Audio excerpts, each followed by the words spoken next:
When you are asked to solve an equation, the equations you are definitely expected to be able to know how to solve at this point are equations that are linear equations specifically. And when you think about something that's linear, generally we think that it can be written of the form mx plus b, or that there's a constant rate of change, that sort of stuff, right? So like an example would be if you had, say, 5x minus 7 equals negative 3x plus 19. So that equation, but not only is it an equation, it's also linear, because you could just kind of put everything in kind of an mx plus b form. So, if you go through the steps to solve this, we can get the x's on the same side. If you add 3x to both sides first, that gets you that, and then you can add 7 to both sides, and then that's going to yield you 8x equals 26, and then finally you can divide both sides by 8.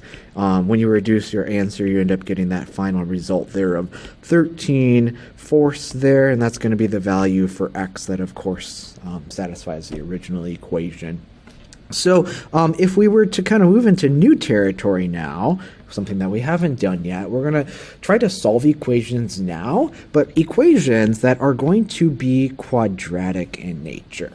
And when we think about what makes something quadratic, like if there's a variable like x, let's say, it has to be squared, or there has to be at least some occurrence of that. So an example of an equation that would be quadratic might be the following example that I just made up right here. If x squared plus 4x equals negative 45, right?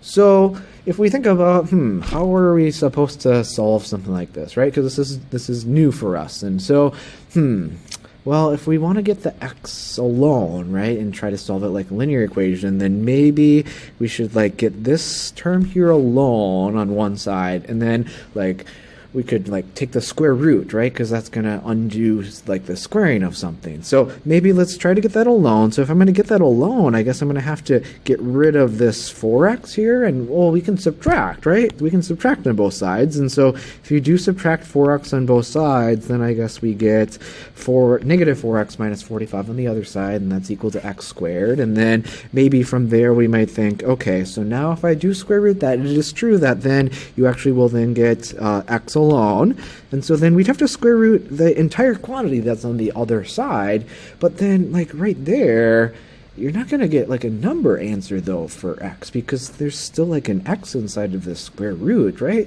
So that's not really going to work, and it turns out that those sorts of ways of solving that we've learned previously with linear equations don't necessarily always transfer over into quadratic equations, which means that we're going to need to take some different approaches to solve quadratic equations. And so the approach that we're going to use is going to involve some factoring of quadratic expressions, as well as one useful property that I'm going to introduce to you right now, and that is called the zero product property. What the zero product property says is that if you have the following, if you have something and something else, and those two things are multiplying together with one another, and when you multiply those two things together with one another, it equals the number 0. Then, is there any conclusions that you could make out of that? And think about it. If something times something equals 0, then what do you know must be true? Well, we know that in math, right? That if you do multiply two things together and it equals 0, then doesn't one of those things that you use to multiply have to be 0, right? And that's exactly what we know to be true. So either number 1, either that first thing that you used to multiply has to be 0, or option number 2, right, is that n equals 0. The second thing has to equal 0. Now, could it be the case that actually both case 1 and case 2 hold at the same time? Could both m and n be 0 at the same time? Yeah, so I guess we could have a third case where both could be 0. But at least one of those two things has to be 0 for the zero product property to be true, right? So let's see how this is used and how this can help us solve quadratic equations. So here we are asked, what are the solutions of each equation? So when we take a look at this first equation right here, you see that in parentheses we have x plus 3, and then it's in parentheses right after that, x minus 7. So we know that, like, based on order of operations in math, that whatever number x is going to have to add with 3, and that's going to create some result. And then also, whatever x is, you're going to subtract 7 from it, and it's going to create some result. So really, you're going to get just one number out of what I underlined in red, and then another number out of what I underlined in green. And since the parentheses are bumped up against each other, right, then whatever that red result is going to multiply with the green result. And then we can see that the red times with the green is actually going to equal 0, right? So the only way that that can happen is either then if the red thing equals 0, right, or if the green thing equals 0. So because of that, then we know that either x plus 3 has to be 0, that has to be true then, or x minus 7 has to be 0, right? One of those two things has to be true. So in the red case that I now just wrote right here, that's something that we know how to solve because it's a linear equation, right? You can get the x alone in that red equation individually because you can just subtract 3 from both sides, and that tells you that x equals negative 3. And that actually is an answer to the original equation. And let's see why that actually makes sense. Because if it's an answer to the equation, you should be able to plug it back in, and it should satisfy the equation. So if I do plug in negative 3 in for x, it's got to go in both spots, right? Then what you get right here is you get negative 3 plus 3, which is 0 in that parentheses, and then negative 3 minus 7 is negative 10, and isn't 0 times negative 10 going to give you that 0 that you want? Indeed. So that does tell you that x equals negative 3 is definitely a valid solution to the equation. But not only that, but from this green equation, you can get x alone and get an answer of 7 for x, and that turns out to actually be a second possible answer that satisfies this equation. And you can check that 7 does work, because if you plug in 7 into the original equation, what you get then is you get 10 times 0, and that also yields you a balanced equation. So it does turn out that you actually get two different answers, possible answers that x could be for this equation. So either that x equals negative 3 or that x equals 7. So if I jump over to that middle example right there, it's basically kind of the same sort of structure where you have this red quantity x right here that's multiplied with whatever the result of x minus 9 is, and when you multiply the red and the green together, it's going to equal 0, right? So that can tell you then that either x has to be 0 or x minus 9, that whatever that value is, has to be 0. So it turns out that from the red, of course, then 0 is actually an answer, but then the green, you just have to add 9 to both sides, which then means that you're going to get out of that x equals 9. So I'll just kind of put all in kind of one little unit right here that's going to give you your possible solutions for x to that equation, that x equals 0 or that x equals 9. So you can go ahead and plug both of those numbers into the original equation, and you'll see that those are going to be the two solutions to that particular equation. The last example in this row right here has x plus 4, but you'll notice there's an exponent right there, which tells you repeated multiplication twice of what's in the parentheses. So it really does mean that you have the quantity of x plus 4 that's going to multiply with another quantity of x plus 4, and so that's still going to be equal to 0. And then we can just use the zero product property again to say that, okay, if this red quantity multiplies with this green quantity and the result of that is 0, then by the zero product property, then either the red quantity or the green quantity has to be 0. So we know to be true then that x plus 4 has to equal 0, or that I guess this is also x plus 4 has to equal 0, right? And then when you solve each of those two individual linear equations, what you're going to get then is you're going to get that x equals negative 4 or x equals negative 4. So, like, you got negative 4 twice, right? So do you need to write it like twice like that? And the answer is no. So if you just say x equals negative 4, that's totally okay, right? So can you get the same answer twice or even more than that sometimes? Certainly. Then you just really only need to write it once, and that's totally sufficient and fine. So jumping down to this problem down here, it asks what are the solutions of the quantity of x minus 1 times the quantity of x plus 10 equals negative 18. So it's just another solving equation type of problem, right? So it looks pretty similar in nature to these examples that we just saw. And so like when you see those factors of like x minus 1 and you see the factor of x plus 10, right? You might be suspect to think, okay, so based on the earlier problems, like when I had it factored and I had x plus 3 and x minus 7, I actually got a negative 3 and a 7 answer, right? So you might think, okay, so is 1 a solution then? And then also is negative 10 a solution, right? You might think just kind of based on that pattern, and you could check and see like, okay, so if I did plug in like a 1, right? And then I'd have to plug in a 1 there, of course, as well. Then in the first grouping, right, you're going to get a 0 out of that. And then in the next group, you get what? 1 plus 10 is 11. So then when you multiply that, you're going to get a 0, right? But what you want it to equal, though, is you want it to equal negative 18, right? So we can't use what we were just doing earlier because we don't have a product that equals 0, right? So it doesn't make sense to use a zero product property. So then, like, how can we actually go about solving an equation like this? So it turns out that when we're solving quadratic equations, it's really only useful when we can set the equation equal to a 0 and then try to use the zero product property from there. So what we're going to need to do with this particular problem is we're going to actually have to kind of expand some of that stuff out, and then we can get that negative 18 over with everything else. That way we get a 0 on one side and then kind of reconsider from there. So starting off, I'm just really going to kind of expand this out or FOIL this out. So if I do FOIL it out, you're going to get x squared.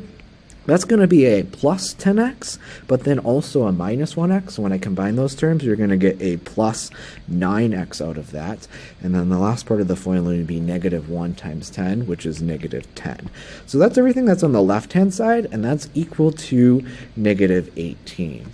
So now I'm going to take this pink equation right here, and I'm going to try to get a 0 on, I guess, on the right-hand side. So what I can do then is I can add 18 to get a 0 on that right-hand side. That means I have to, of course, do the same thing to the other side of the equation to keep the equation balanced. That's going to combine together with the negative 10. So that means we'll get x squared plus 9x, and 18 minus 10 is 8. So we get x squared plus 9x plus 8 equals 0 there. Now, if we can take that x squared plus 9x plus 8 and we can write it as like a product of some factors, then we can use the zero product property. And so what that means is that for this expression right here, if we want to write it as a product, writing as a product is what the word factor means. So I want to take that expression there and I want to try to factor it if I can. And it turns out it does factor very nicely because you can use the numbers 1 and 8 to multiply to equal 8, and then 1 and 8 will also add to that 9x that you need. So it does turn out that the product of x plus 1 with x plus 8 will factor that. Now, that's still going to be equal to 0, right? And then at this point, you're going to see that you'll have a factor that's multiplying with another factor that equals 0, right? So either that first factor or that second factor has to equal 0. So we know then that either x plus 1 has to be 0 or x plus 8 has to be 0. And then solving both of those equations to get the x alone tells you that x equals negative 1 or x equals negative 8. And so those are your possible answers that you come up with based on that, right? And so we can take the opportunity here to check to make sure that both of those solutions are actually going to be valid and make sense. And so if we check it in the original equation where x minus 1 times x plus 10 is supposed to equal negative 18, well, if we plug in first negative 1, because that was one of the answers we got, then what we end up getting is we get negative 2 and positive 9, and when you multiply those two numbers together, you get the negative 18 that you wanted to get. So it turns out negative 1 is a valid solution, and then you can also check by plugging in the other value of negative 8 that we got as a possible answer. And what we get out of that then is we do get a negative 9 and a positive 2 whose product is negative 18, which we desired. So it turns out that those answers indeed are going to be valid. All right, so we're going to look at some examples here, and all of these equations are going to be quadratic in nature. So as a general approach, as we learn this particular method of solving quadratic equations, and this will carry over to other methods we'll learn about later on, you're going to want to gather all of your terms on one side of the equation and therefore have a 0 on the other side of the equation. It's just like by default, that's how we're going to solve quadratic equations in most methods. So right now we're only learning about using the zero product property and factoring and that sort of thing to solve these equations, and so that's really what we're going to aim to do with all of these equations. So in this first section at the top, so just the top two problems, the left problem is going to be very standard because I already have it equal to 0, and then I'll talk about some things that we'll want to consider with the problem just to the right. So with this first problem right here, we want to solve for the value of g or values of g that will satisfy this equation, because there is a g squared term and that's the highest exponent. This is quadratic in nature. So you're going to want to try to factor that expression on the left hand side. So you're going to want to try to think about the fact that, okay, so there's a negative 45 there that's going to come from this times this. You're definitely going to have one be a plus and one be a minus, right? And then what's going to also like add to 4 but multiply to negative 45. So like you can think 45 times 1, you can think 9 times 5, you can think 15 times 3. I think what you'd want is you'd want the 9 and the 5. So you'd have to make the 9 be positive because you want more positive since the 4 is positive, and then make the 5 negative, right? So that would get that factored, and that's still equal to 0. So then if you use the zero product property, you know that either g plus 9 then has to be equal to 0, or that g minus 5 has to equal 0. So what that will then tell you is then that g does have to have a possible value of negative 9 or of positive 5. So you can write it like that. Sometimes people will write it as g equals negative 9 or g equals 5, or you might say that g equals negative 9 and then put a comma and then a 5, and that tells you that you've got separate answers. I think I typically tend to write it like that, but any way you want to write it is totally fine. Okay, and then anytime you're solving an equation, right, like you'll notice a solution if you can plug it back in and satisfy the original equation. So I would highly encourage you, to take the time. You can probably just do it mentally in your head or with a calculator to check to make sure that when you plug in negative 9 in for g in the original equation, and then also when you plug in 5, it's going to actually satisfy the equation, and it definitely will. All right, so if we move to the example to the right, you can see that it's also a quadratic equation because you've got the variable v there that's squared, and then everything else is either just like a number or just some number times a v. So to solve a quadratic equation, you're going to want to get a 0 on one side. So I'm actually going to just maybe leave the v squared where it's at, which is on the right-hand side. So that means I'm going to actually try to get all the terms onto the right-hand side and therefore have a 0 on the left-hand side. So I'm going to have to cancel out the stuff on the left-hand side, which means I'm going to have to add 48 to cancel that out, and then of course add 48 to the other side of the equation to keep this balance. But then also subtract 4v to cancel that out, and then of course then subtract 4v to the other side.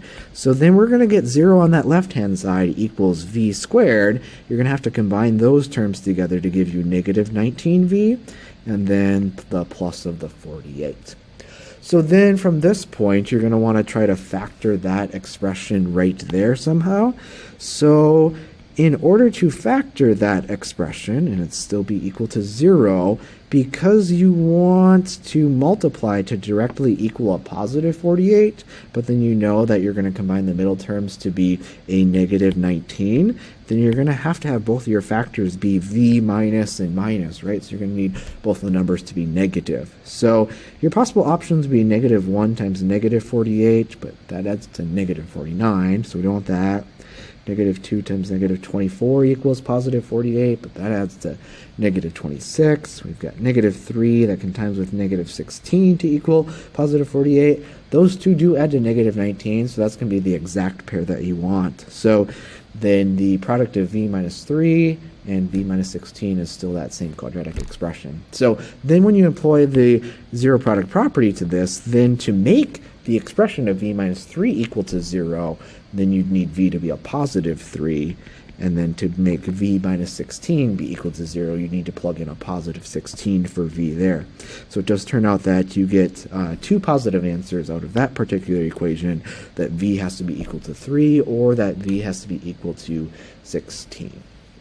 All right, in the next row, these are kind of special cases. I put a little bit of a more basic problem on the left-hand side, and then something just for a few more steps on the other side. So on the left-hand side, the x squared minus 49 is equal to 0. It's quadratic, right? Because you've got an x squared term. It's missing an x term, but everything is all on the same side. You've got a 0 on the other side, and you'll notice that it's actually kind of a special factoring, because in order to factor x squared minus 49, you can factor it because you can have an x and an x, and then to cancel out the middle term, if you do a plus of 7x, but then you also have a minus 7x in the FOIL, then you cancel out the middle terms, and then also we can verify that negative 7 times 7 equals negative 49, so it's just factoring the difference of squares. So it just turned out then you can use the zero product property because something times something does equal 0, so either that first factor or the second factor has to equal 0. So if x minus 7 equals 0, then in order for that to be true, then x has to be a positive 7. And then in order to make the worth of the expression x plus 7 equals 0, then x would have to be a negative 7. So you do get x to be equal to 7 or negative 7 as solutions. If you wanted to, of course, write that as like x equals plus minus 7 like that, of course, that's the same thing. So those do end up being the correct solutions. That's a quick, easy thing to check, right? What happens if you plug in 7? Square it, it's 49, minus 49 is 0. What happens if you plug in negative 7? You square it, you get positive 49, minus 49 is 0, right? With the equation just to the right there, you can see you've got like 3 different terms on the left side and then 3 different terms on the right side. So if we're going to want to gather all of our terms to one side, I think I would try to choose to get everything all on this side, and the reason why I say that is because then when I subtract y squared to cancel that out, it still keeps the y squared positive. It's nice if you can keep like the first term in a polynomial positive, and we'll talk more about that kind of later on in other applications. So then, yeah, to do so then, I guess I'll just keep canceling out stuff on this left-hand side. So I'll subtract 3y and subtract 3y, and then I'll also add 4 to cancel that out, and add 4. So you'll get a 0 on that left-hand side, and then I just got to combine terms on the right-hand side. So 2y squared minus y squared is going to be 1y squared. 3y minus 3y actually is 0, so that just eliminates, and then negative 5 plus 4 is negative 1. So we get that 0 equals y squared minus 1 out of that. And then it turns out that this expression does factor very nicely because it is a difference of squares, because y squared is a perfect square and 1 is also a perfect square. So it does turn out that you can factor that as y plus 1 times y minus 1, and then that's still equal to 0. And then, of course, we can use the zero product property. And so if that factor equals 0, then we know that y equals negative 1. And then in order to make y minus 1 worth 0, then y would have to be a positive 1 to plug in. So you do get answers of negative 1 and positive 1 for y out of that particular equation. And then here we'll see kind of some special cases with these in this particular row right here. So on the left-hand equation, we've got 0 equals n squared plus 18n plus 81. So everything's all gathered on one side of the equation, and it's a quadratic expression. So let's attempt to try to factor it. So if we were to try to factor this, everything's all nice and positive, so that's nifty. So we know it's going to be n plus and plus. There's an 81 at the end. 81 is what? 9 times 9, and also there's an 18 in the middle, which you'll get from the 9n and 9n when you FOIL. So it does factor nicely as n plus 9 times n plus 9, and then it equals 0. So we can use the zero product property out of this. So in order to make the n plus 9, that first factor, worth 0, then n has to be a negative 9. And then also that's also n plus 9. So I guess you can say that negative 9 is also an answer for n, but they're the same number. So from that, you can just say one answer and just say that negative 9 will actually be the only answer for that particular problem. In the problem over to the right, you'll notice that you've got a quantity of z minus 2 squared, right? So as we've talked about multiplying polynomials previously, right, an exponent doesn't distribute. So what an exponent tells you to do is how many times to multiply the base with itself. So the way that you need to multiply that out is to get z minus 2 written out that many times first of all, and then obviously that means you're going to have to do some foiling on that left-hand side. When you do your foiling there, you're going to get z squared, and then minus 2z is minus 4z, and then negative 2 times negative 2 is positive 4. And you've got 2z minus 5 still on the other side. So now it's clearly, a quadratic equation, and you can gather all your terms on one side and get a 0 on the other side if maybe we cancel out the terms on the right-hand side. So in other words, if I subtract 2z and then I also add 5 to both sides. So I'm going to subtract 2z there and add 5 there as well. So we get z squared, negative 4z minus 2z is negative 6z, and positive 4 plus 5 is plus 9. And then, of course, we have 0 and everything since we canceled everything on that side. So now when we take a look at that quadratic expression, z squared minus 6z plus 9, we are able to factor that expression. It does turn out that because the 9 is positive, but you've got the negative interior, you're going to have z minus and z minus, and it does turn out that you can have z minus 3 and z minus 3 be the correct factored form of that. And then you can use the zero product property on that. If z minus 3 is one of those factors, and then you also have z minus 3, it turns out that z equals positive 3 actually would be the only solution to that particular equation there.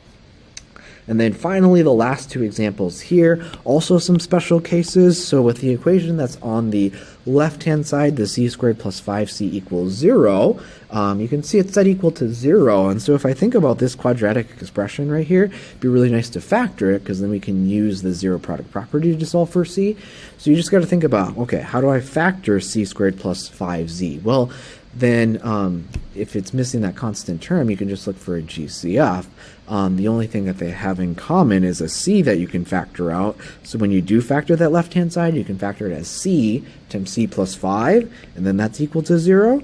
So then clearly, right, if this red thing times is with this green thing to equal 0, you can use the zero product property and conclude out of that then either c has to be 0 or c plus 5 would be equal to 0. But if c plus 5 equals 0, that means that c has to equal then negative 5 when you solve for it. So it does turn out that c equals 0 or c equals negative 5 is going to be a solution for that.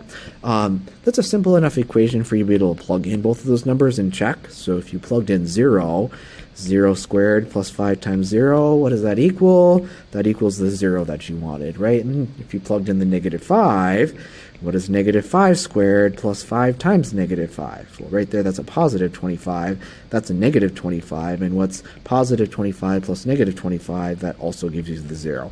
So that tells you that those are going to be the correct answers there. And then finally, with the last example over here, you've got the u squared equals 16u. So you're going to want to get your terms all on the same side. So if we want to keep the quadratic term, that squared term positive, let's maybe just leave it on the left-hand side. So let's subtract this 16u then so that we get a 0 on that side. But then we'll have to do the same thing to the other side, which means that you get the expression u squared minus 16u on that left-hand side. And then it's pretty similar in nature in terms of factoring, because you can factor out a GCF of, I guess, a u in that case. So you get u times the expression u minus 16 is equal to 0. And then you can use the zero product property. So then that factor u, if it was equal to 0, of course, tells you directly that u would have to be 0. And then in order to make the expression u minus 16 equal to 0, then u would have to be a positive 16 itself. And again, if you want to plug both of those numbers in, it's a pretty simple equation to check, because if you had u squared equals 16u, then if you tried plugging in a 0, then does 0 times 0 equal 16 times 0? Yeah, it certainly does. And then you can also check, does 16 squared equal 16 times 16? Well, yeah, 16 squared is 16 times 16, so that tells you that it also works.